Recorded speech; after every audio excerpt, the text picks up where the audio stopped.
Hello বন্ধুরা, গত রাতে আমাদের গ্রামে প্রচণ্ড বৃষ্টি হয় এবং বজ্রপাত হয়, সেখানে অনেক গাছপালাও ভেঙে পড়ে।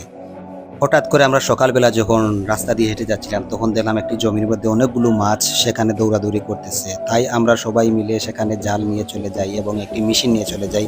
সেখানে মেশিনটি চালু করে দেই। সেখানে পানি চলে যাচ্ছে, মেশিন দিয়ে সেঁচে নিচ্ছি আমরা এবং মাছগুলা ধরার চেষ্টা করতেছি এবং জাল দিয়ে অনেকগুলা মাছ আমরা ধরে ফেলি সেখান থেকে। আপনারা পুরোটা ভিডিও জুড়ে থাকবেন। যদি এরকম ভিডিও আপনাদের কাছে ভালো লেগে থাকে, প্লিজ কমেন্টে জানিয়ে দিবেন। এরকম ভিডিও আমি প্রতিদিন নিয়ে আসার চেষ্টা করব।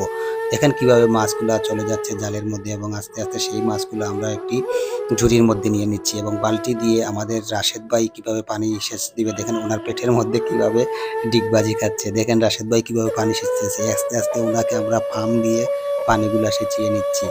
প্রচণ্ড রোদ ছিল এবং গরমের মধ্যে আমরা পানি সেচতেছি এবং সেচে আস্তে আস্তে মাছগুলা ধরার চেষ্টা করতেছি। যারা নতুন চ্যানেলে আসছেন, প্লিজ চ্যানেলটি সাবস্ক্রাইব করে দিবেন এবং সাথে থাকার চেষ্টা করবেন। আমরা এরকম নতুন নতুন ভিডিও নিয়ে আসার চেষ্টা করব। প্লিজ যারা ভিডিওটি দেখতেছেন, ভিডিওটি শেয়ার করার চেষ্টা করবেন এবং একটি লাইক দিবেন। রাশেদ ভাই পানি খাচ্ছে, কারণ রাশেদের গলা শুকিয়ে গেছে, কারণ প্রচণ্ড গরম। যেই গরমের মধ্যে ওরা মাছ ধরতেছে। সবাই রাশেদ ভাইয়ের জন্য দোয়া করবেন। দেখেন কিভাবে চালু হয়েছে আমাদের কাজগুলা, কিভাবে পানি সেচা হচ্ছে। আমাদের সম্ভাব্য মেম্বার উনি ছিলেন এবং আমাদের রাশেদ ভাই ছিল। দেখেন কত মাছ, সেখানে পুঁটি মাছ পাওয়া গেছে এবং মাগুর মাছ আছে, কচার মাছ আছে, বিভিন্ন ধরনের বড় মাছ আছে এবং সেগুলো আমরা ধরার চেষ্টা করতেছি।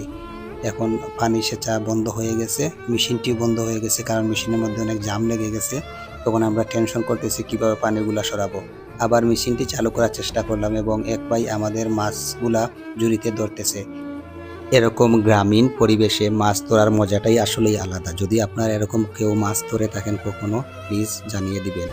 আর এরকম ভিডিও আমরা নিয়ে আসার চেষ্টা করব। দেখেন পানিগুলা খুব দ্রুত যাচ্ছে, কিন্তু এখনো জমি শুকায়নি। এরপরও আমরা কিছু কিছু মাছ ধরে নিয়েছি।